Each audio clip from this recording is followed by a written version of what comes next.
Hey, I'm Steve, and I'm back with a technique that you probably have never used, but catches bass under some of the toughest conditions.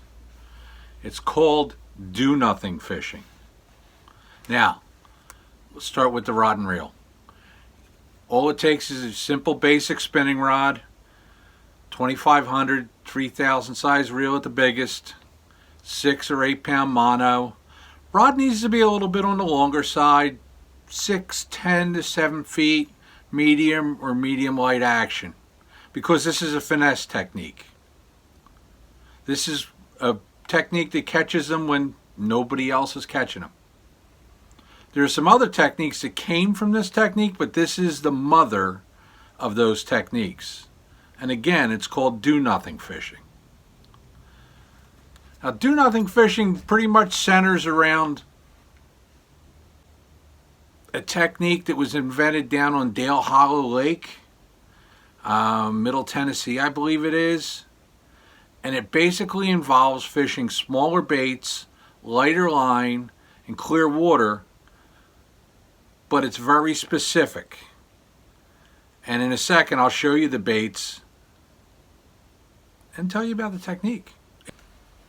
Okay, the technique.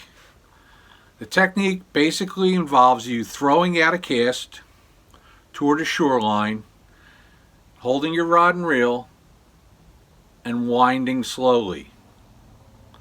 Now, as you wind slowly, you need to envision what the bottom looks like in front of you. The bottom is going to be starting out at the shoreline, and it's going to have some type of pitch to it. What you want to do is barely touch the bottom a few times in your retrieve while retrieving very slowly. Just the natural action of the boat rocking, your hand vibrating and stuff will put action into your lure. What type of lure? Well, let's take a look. One of the best things you can do is take a small flat tail worm. Now, at first, this is going to make no sense at all. But then you think about the other techniques like hover strolling and some of the other things that people are doing with that sonar minnow, which basically has no action, or the Miki rig or whatever, okay? So just keep going. We're going to get there, okay? Now, this worm is rigged so the paddle tail of the worm, okay, and this is a Zoom meathead, is flat, which means as you're reeling it, the tail of this worm will be imparting a subtle action. You're going to take yourself a 1/16 or an 1/8 ounce jig head, and you want to rig it as straight as possible, like that. You'll be reeling, you'll feel thunk, and all of a sudden it'll just start getting heavier, like the bass will swim with it. All you want to do is raise your rod tip and start reeling faster. That hooks the fish 99% of the time. Now, let's take that technique and adapt it to some other baits. You can take this same technique and swim a grub.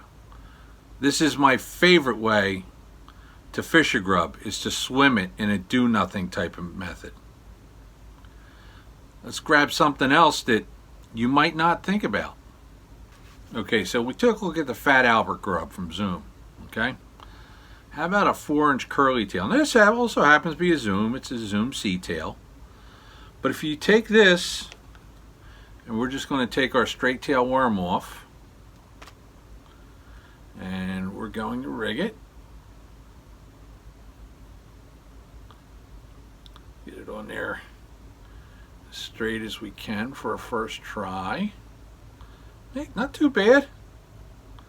Okay, there you go.